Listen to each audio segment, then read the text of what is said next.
What's up mga ka-Alfreds Coral? So today ay nandito tayo ngayon sa ating hog farm, and today ay magdi-deworm tayo dahil 3 days na itong ating mga PX simula nung sila ay maiwalay, and samahan ninyo kami sa simula hanggang matapos yung aming pagdi-deworm.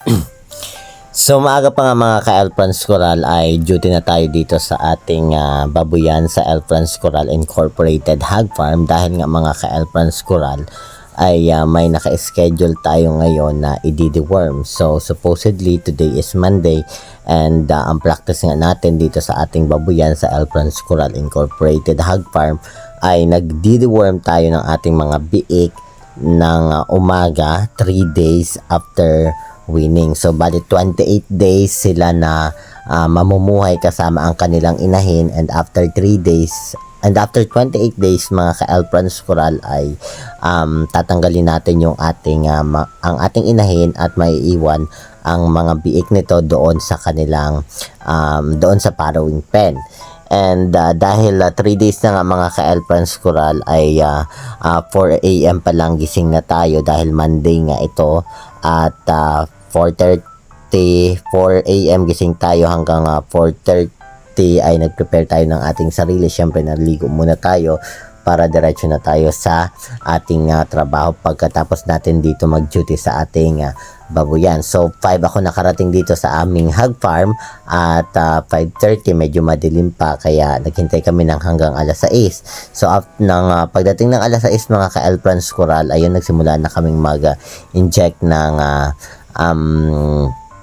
dewormer sa ating mga biik. Bali ang aming ininjeka ng dewormer mga ka-Alfreds Coral ay 11 sila, at yun natapos kami ng pag-administer ng dewormer sa ating mga biik ay bandang 6:30 na. So 6:30 ay bumalik na ulit ako, at dumiretso na ako papunta sa school, at nakarating tayo dyan ng 6:45. So bali 15 minutes natin travel. Medyo dahan lang tayo papunta sa school gawa ng medyo malakas ang hangin sa labas. So bali ang dosage nga pala mga ka-Alfreds Coral na ibinigay ko dito sa ating mga biik ay 0.3 lang ml gawa ng, so yun yung aking base sa aking assessment. So ang iba naman kasi tinitimbang, so sa akin naman nakikita ko na agad kung mga ilang kilo lang ang ating mga biik, at doon ay magbibigay ako ng dosage ng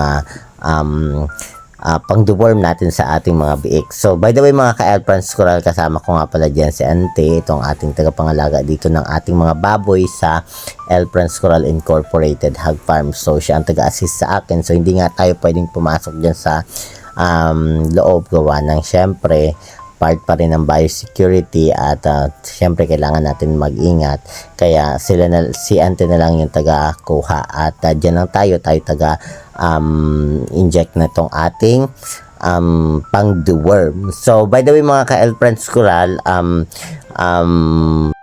kung bago pa lang sa mundo ng pagbababuyan ay you can go to our YouTube channel and Facebook page, Alfreds Coral Incorporated. Specifically mga ka-Alfreds Coral, doon sa ating YouTube channel na Alfreds Coral Incorporated ay may mga videos ako doon na ginawa regarding sa mga pagbababuyan. So you can surf there, and then makikita mo yung mga videos natin doon, mga tutorials. So hindi naman ganoon talaga ka-quality yung ating mga doon videos, pero syempre quality yung ating tinuturo doon. So yun lang yung aking punto mga ka-Alfreds Coral. Dahil nga before na nagsisimula tayo sa paggagawa sa pagbablog ay hindi pa naman ganoon ka well established ang ating mga facilities. So ngayon we are hoping na, and then working of course, na maging powerful itong ating mga pagbablog, nang sa ganun ay magkaroon siya din ng quality. And that's it mga ka-Alfreds Coral. I hope nag-enjoy ka sa panunood ng aming videos, and thank you for supporting us.